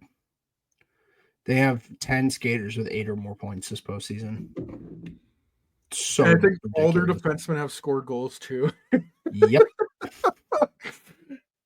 Even, dude, like, what the heck? This is insane. I'm just like looking at their stats right now. Like Evan Rodriguez doesn't have a goal, but he has 8 assists. Aaron Ekblad, 9 points in 10 games. Like, dude, what the heck? Like, Sam Bennett has 9 goals. They have 7 players with 4 or more goals. They have 11 players with 3 or more goals. This is how you win Stanley Cups. It's depth. It's always been depth. How many times we have to scream until the cows came home? Yes, Taves and Kane were fucking incredible. They don't win any of those cups without the depth they had. We talk about the third line in 2015. You talk about the guys like Versteeg and Bolin on the 2010 team. Talk about guys like Bickle on the 2013 team. Shaw, Saad. Like, you just don't win cups without depth. That's always been how it works. And some of these teams just don't get it. Or maybe their depth just isn't good enough, like Carolina's, because they have depth, but it's not good depth. Mm-mm. It should really make some teams question how they're building their roster right now. Genuinely. Yeah, I don't think Florida is regretting that Seth Jones trade all because they got Brad Marchand for a fucking first, dude. Like, you take that every time. the Panthers were nice to give them a first round pick. Like, they could have been, okay, Marchand only wants to go to Florida. I just want to, like, we're only giving you a third and that's it. Like, they were so confident in their ability to get back that they're like, okay, we're probably going to get back to the conference finals. Sure, we'll give them a first round pick. And Marchand has been nothing but on the money for them. Dude, I'm not a big plus minus guy, but Marchand's line is a plus. Luceran's a plus 12. Marchand's a plus 11. Lundell's a plus 10. I think in that like small of a sample size, I think that's crazy. Dude, it's literally the HBK line, just they're bigger and they're gonna beat the shit out of you instead of just out The double LM line. The double LM line, the Lucasfilm line. Oh man. Get excited. They're just so good. They're so good, and they're not even playing at 100%. Not even close. They are so visibly injured. If they win another cup, I think that's on the rest of the NHL. Like, I'm not stuck. like Florida is incredibly talented for how dirty they are. They are incredibly good offensively. They're a very good two-way game. Like, this is what you want your team. You want your team to like bully other teams around, not take shit, score goals, and also know how to lock it down and win. And Florida Panthers can do all of that. Like, Tampa Bay beat them, like bullied them, and Florida's like, what if we just become a better version of you? And like same with Vegas. Like, Vegas bullied Florida in that 2023 Cup final, and they're like, okay, yeah, we're gonna come a better version of you. Yeah, like incredible. And back to the What? Seth Jones trade, like, yeah, Spencer Knight is, I think, 13 years younger than Sergei Bobrovsky, but he has 3 shutouts in 14 games and a 213 goals against average. I think they're doing just fine with Bob. And there were Panthers fans bitching about Bob when they were winning games. Yeah. You guys are so like you guys are starting to become so spoiled and you don't even realize it. Yeah. It's crazy what happens when you start winning. You get fat and happy. Yeah. Especially when they're winning at will at this point. God, man. Just looking at the point distribution and like how even it is. Sam Bennett, 13 points. Carter Verhaeghe, 13 points. Ido Luostarinen, 13 points. Alex Barkov, 12 points. Matthew Tkachuk, 12 points. Brian Marchand, 12 points. Sam Reinhart, 11 points. Anton Lundell, 10 points. Aaron Ekblad, 9 points. Unbelievable. Verhaeghe had 53 points in the regular season, barely got to 20 goals. He's basically point a game in the playoffs right now. Mm-hmm. It's just he's a playoff player, man. Like he's so good in the playoffs. He had 21 points on the way to the Cup last year. 2 years ago, he had 17. He had 12 and 10 and 21 and 22. Like he's a playoff guy. It's just what it is. You need guys like that. Goals. Believe he sent them to the second round in 2022 against the Capitals. Did it against the Bruins. I feel like I'm missing another one. Game 1 against the Leafs in round 2. Oh yeah. There you go. Broke the franchise record for goals in a postseason with 11. Isn't that high, but they're just so deep that they don't. There's not one guy that's fucking lighting it up. Yeah. Like the Reinhart Barkov line has not been an offensive factor in the series, and somehow Barkov still has 12 points. This is why they're good, man. Unfair. God. Once again, some of these teams just need to realize they've hit their glass ceiling, and you got to adjust because some of these teams are firing at all cylinders, and some of them aren't even firing on all cylinders, and they're winning games still. All of Dallas, because Dallas doesn't even have all their guys on firing on all cylinders. I don't even think Jason Robertson has a goal in the playoffs yet. No bum. Trade him to Chicago. Yeah, but like that. Say Matt Duchene, 1 goal. Mason Marchment, 1 goal. Miro Heiskanen, 1 goal. Dadonov, 1 goal. Ben, 1 goal. And they are up 1-0 in the Western Conference Final. Mm-hmm. So silly. Such a silly, silly team. And they're so good. And Mikko Rantanen is having a quiet last 4 games, and it does not matter by his standards. Yeah. Yeah. Very good hockey team. They're gonna. Edmonton better wake up. They can't take that many penalties. They gotta win tonight. They gotta win. It's not gonna be. I mean, you can come back from 2-0 downs against the Kings. I don't know if you can do that with Dallas, though. They're too deep. Ottinger's too locked in. It's a tough ask. It's a very tough ask. And at the end of the day, you look at the roster. It's just. They're not even playing at their full potential. And I think that's the scariest part because if they do, we might have a crash course in the Cup final of just this is like the Dallas plays such a different style than Florida. It's going to be like putting fucking what's the meme where it's like sandpaper? Just oh my God. It's just going to like nails on a chalkboard. It's a whole series. It's going to be 2 different. It's like trying to put both north side magnets together. Yeah. It's going to cause a collision of all-time proportions. Or Edmonton can win and we can get a rematch. Who knows? It's only been 1 game in that series. But oh my God, they had him on the ropes. A recession indicator. 2 teams facing off in the Cup final 2 years in a row. What? Recession indicator. indicator is crazy. Crazy. Oh my god. I'm hoping that's what happens, but I think the Oilers win tonight because I think both those teams are just so good. Like Dallas obviously has like the more like on paper, I think they flat out just have the better team everywhere, whether that's goaltending, defense, and forwards. But the Oilers, they got McDavid and Draisaitl, and their depth has been Who are incredible. those guys?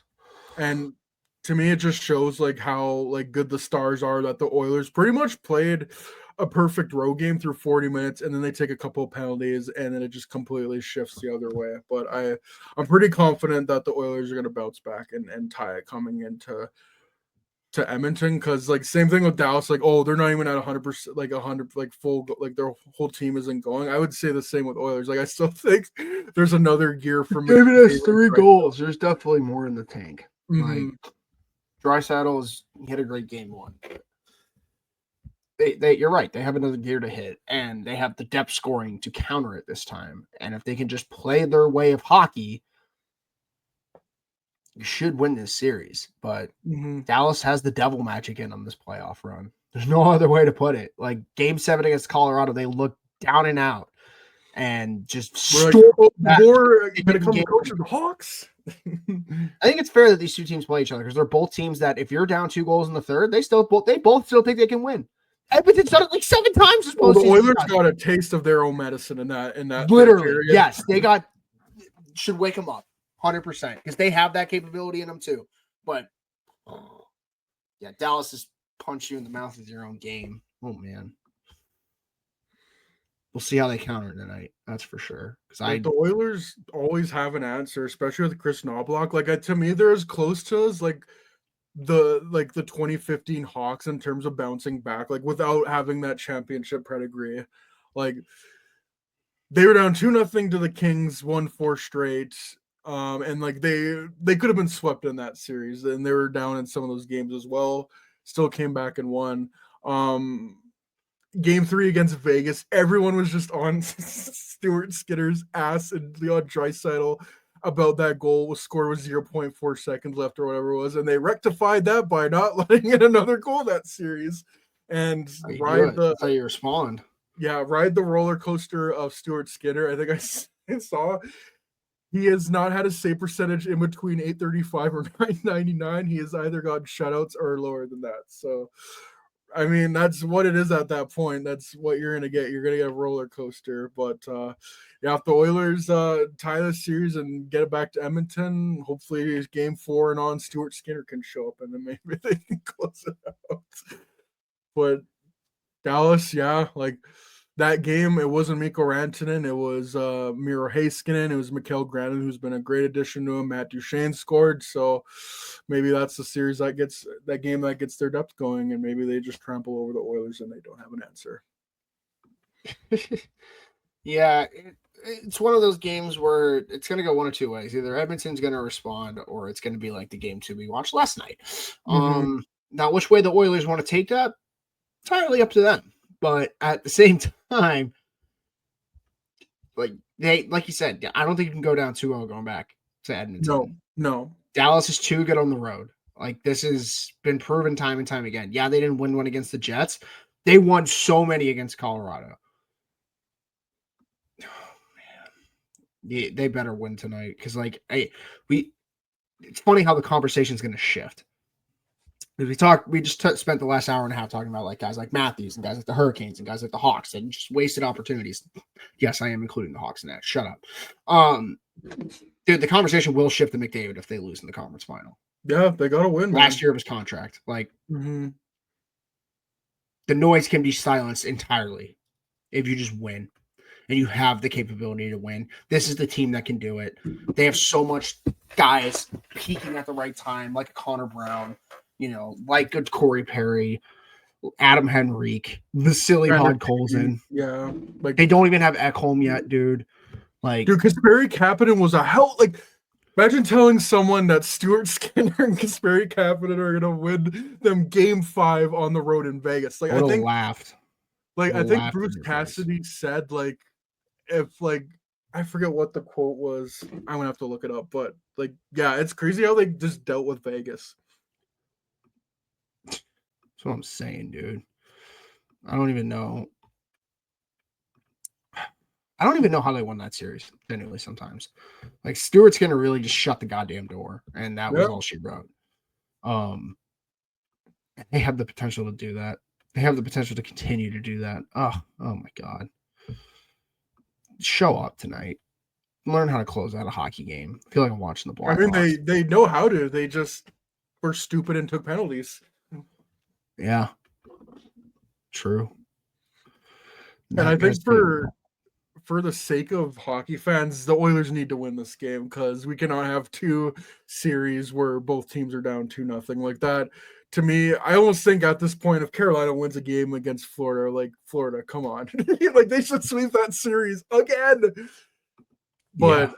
I need Edmonton to win, so like, give us a 6 or 7 game series. Come on, like these are two. We can talk about the playoff format, but to me, these are clearly two of the best teams in the West right now. Yeah, they're the two best teams in the conference. And, it's a clash of the Titans. Which one's going to come out on top? And, we've seen the Oilers do it. They won the last time they were there. Dallas has another animal that they've added into the bunch, but actually a couple, if we want to be honest. Don't think Wyatt Johnson is nearly the same player he was in that year. That's crazy. Their depth is like that. Like Wyatt Johnson's an afterthought. Don't even get me started. Shit, get off the pot. Both sides of the equation. Dallas has to get over the hump. Edmonton has to get over the hump. Something's got to give, Doc. Unstoppable force meets an immovable object, as opposed to the Florida series where it's an unstoppable force meets a straw house. Big bad wolf meets straw house. Yeah, literally, bro. Who's going to be the brick house that comes out of the West? Yeah, love that analogy. Who's the brick house that comes out of the West? It's so true. Because we can't let Florida get mad. Like they're so clearly injured, and like they're still dominating. Regardless of who comes out of the West, Dallas or Edmonton, I hope we get an Edmonton Florida rematch and they win. Like that'd be so cool just to be like see like what like Detroit and Pittsburgh again. Detroit, the veteran team, won the first year, and then the next year, this generational talent finally gets it done with his sidekick Evgeny Malkinelli on Draisaitl. I want that to be the thing, but Dallas could say we're finally going to get back to the Cup final and we're going to win the damn thing. We've been at this for like 6 or 7 years now of deep playoff runs. Should get off the pot. Should get off the pot. I don't know if you got anything else to touch on for the playoffs. Who do you like? So clearly, the Panthers are going to win. Who do you think's going to come out of the Dallas Edmonton series? Heart says Edmonton, brain says Dallas. It's hard to pick. I've been such a Dallas homer for so long. Like I think that team has the talent to win the Stanley Cup every single year, and they will for a while. Yeah, it's a lot of teams that they got a lot of their future at stake. So I'm gonna say Dallas.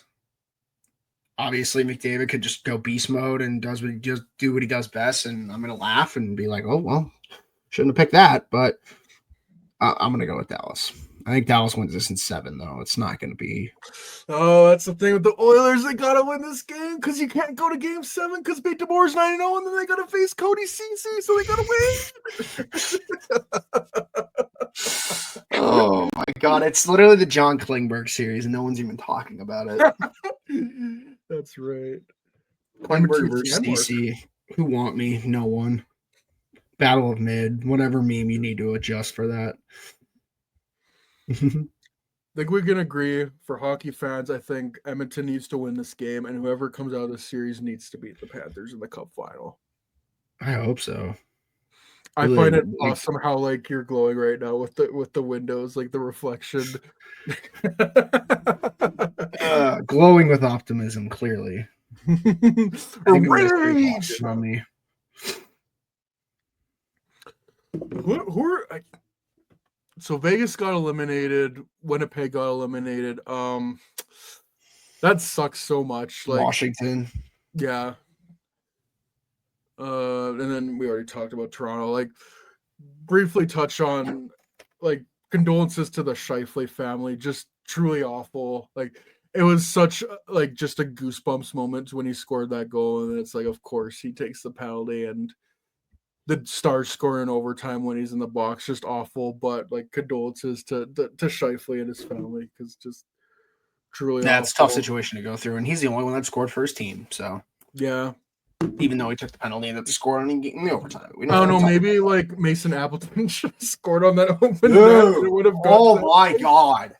Yeah. Like anyone but Mason Appleton for that one timer, and it's in. Yeah. Mr. 0 goals in the playoffs. No, but didn't he have Call like him 7 or 8 William McHale. assists?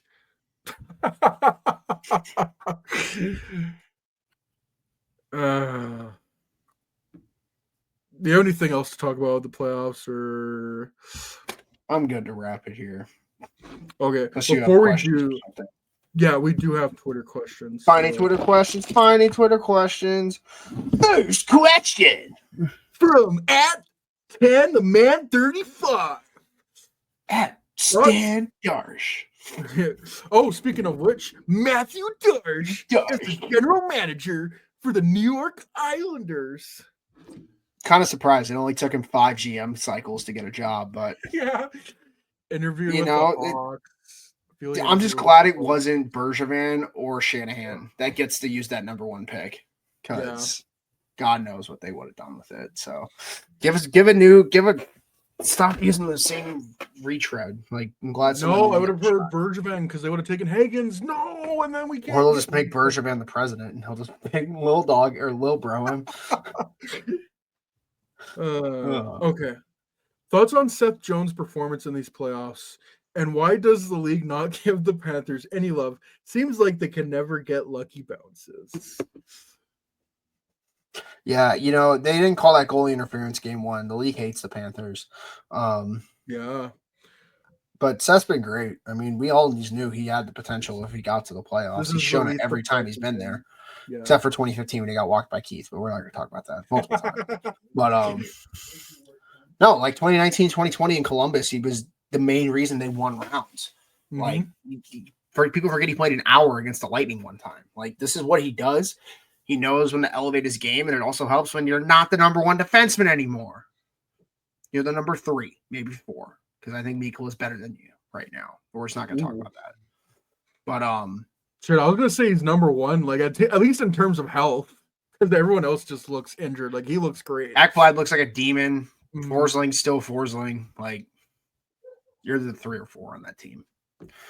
And he still looks like shit on the power play. Don't think anything's changed there at all. Don't know why they thought that was going to work. Just put Ekblad back there. But For any Yeah, he looks other fine. of your forwards that are point for had his game. best game of the playoffs when he needed to in Game 7. Crazy when you get paid big money, you show up in the biggest game possible. It's a wild concept, but it did happen. So good for him. Yeah, he just knows a thing or two about beating Tampa Bay and Toronto in the playoffs. And funny enough, those are the 2 teams that they played for the first 2 rounds. Shut the fuck up! There's no way. That means Florida has to lose this round, right? Yeah, Right, yeah. guys? Right? And move on. The Carolina object, Seth Hurricanes Jones conference is final win streak. incompetent. Seth Jones not playing a team that's Toronto or Tampa Bay. Jesus Christ! Inside you there were 2 demons. So this is from your brother, Dylan. Where will Mitch Love end up coaching? I don't know. So I think the only 3 teams left that don't have coaches is Seattle and Boston and Pittsburgh. Funny enough, I'm pretty sure the Bruins interviewed Luke Richardson. So Shut the fuck up. There's no way. They did? Yes, they did. I'm not Welcome even to the shitting you. second group. Mitch Love. I don't know. I mean, he's been linked to Pittsburgh and he's been linked to Seattle, so that's probably why he's asking. But yeah. I would say Pittsburgh. Kyle Davidson likes to give that young hotshot coach a shot. Kyle Did him Dubas? Sheldon Keefe. Dubas. Yeah, Dubas. But yeah, Maybe I'd probably build a go better team, Canada, probably go Dubas. Mitchell to Pittsburgh. Seems like a move they do with the way their franchise is moving. But it worked for Seattle too. They got a shit ton of youth. So I'd say it's one of those two spots. If not, he's probably going to stick as an assistant. Yeah. I think Boston wants to go vet. Apparently they've hired Luke Richardson, the veteran coach. Jesus Christ. no, like they've interviewed Jay Woodcroft though, so I wonder if that's Oh, so now Boston gets to croft their wood. I hate this shit, Yeah. bro. They get the mean coach. Sucks. Yeah, if the Hawks were going to hire Woodcroft, like it would have happened months ago at this point. Like if they wanted to hire them, they would have. I just don't think there's anything there. And ladies, if he wanted to, he would have. Jesus. Last question from Arvid Soderblom fan. Thoughts on a trade up package to first overall for Misa, of third overall Vanacker and Toronto's first. Also, what is an ideal trade package for Isaac Howard? The draft is. I don't think that's enough to move up to one. Genuinely, I don't think they have. Yeah. They have a better shot of praying to God saying that they pick someone other than Misa too.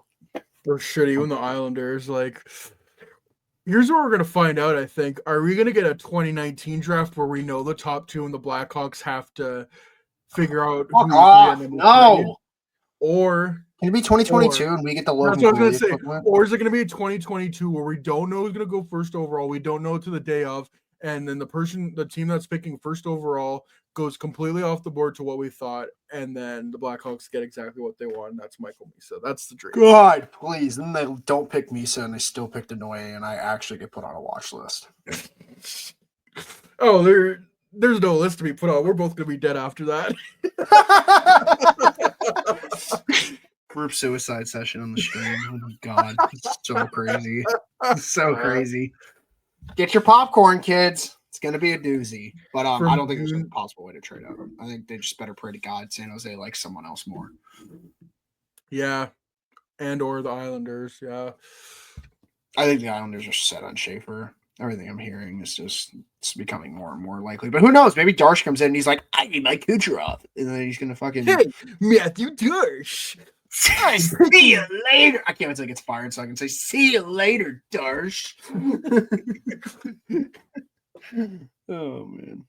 But, see you on Frank Nazar in the third overall pick for first overall. See you later. Darsh. You can get one Paul Lewinsky, you bitch. If anything, like what if the Hawks trade back? Like you get okay, like I don't think this is gonna happen, but like what if they trade back to 9 and they get Paterka and like Byram or something? I don't know. I don't need Byram.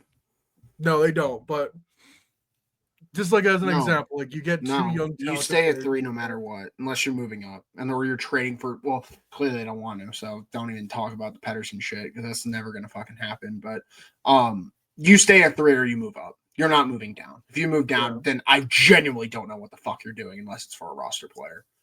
Mm-hmm. Who knows though? Maybe Buffalo just really wants James Higgins. Mm-hmm. It's the thing, dude. Like, there's such a drop off after the top 2, and even then, people have confidently said there's not a single forward they're confident in being a star in this draft. Like, it's so bleak. It's so bleak. And like the most optimistic we can be is just like, oh, we gotta wait and see what happens. But just draft the top 6 forward for God's sake. Mm-hmm. Because clearly you're not gonna go sign one. Yeah. At least not a superstar winger that can get 100 points and be a Selke finalist and make your franchise player potentially a 40, even 50 goal scorer. But what do I know? I'm just some Joe Schmo with a podcast. I'm talking about the Hawks. I think the only thing that gives me optimism is that like I've seen the mock drafts, guys that are locked in to what teams want, like Corey Pronman and Scott Wheeler. They've both had Frundell, so that's like the one at 3. So that's the one thing I'm holding on hope to. But yeah, all we can do is just see what happens. One more note to the trade up. Cam Robinson, speculative cost up for moving up from 3 to 4 to 1, presumably Misa. Be something along the lines of a pick swap, an additional first and an early second, and a mid-tier prospect. It's a lot to move up to where you want to move up to. That's trading this year's first, probably Florida's first next year. Yeah. You're trading pick 35, which I really don't want to trade. And then you're trading middle of the pack prospect. You could have your pick of the litter, probably like Tate said, Vanacker or some shit. If that's the price, you really want your guy, go do it. I think it depends on how much they want Michael Misa. Like, do you want to pay? Yeah, do you want to pay that to go up and get him, or do you want to take the risk that he might fall, or you got someone else you like? Well, we know this organization loves to sit on their hands, so got a pretty big hunch on what they'll do in that regard. Yeah, within the next 5 or 6 weeks, we're really going to find out what this team is going to do this offseason. But as we discussed off the top of the show, not promising to be like not like doom or gloom about. Like, that's the best way I can put it. Not promising. It's just being a realist. Mm-hmm.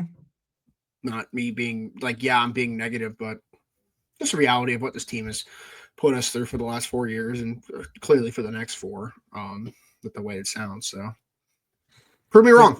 Yeah, like we might have different fonts on how you and I view things, but at the end of the day, like, we both want this team to be good. We want fans.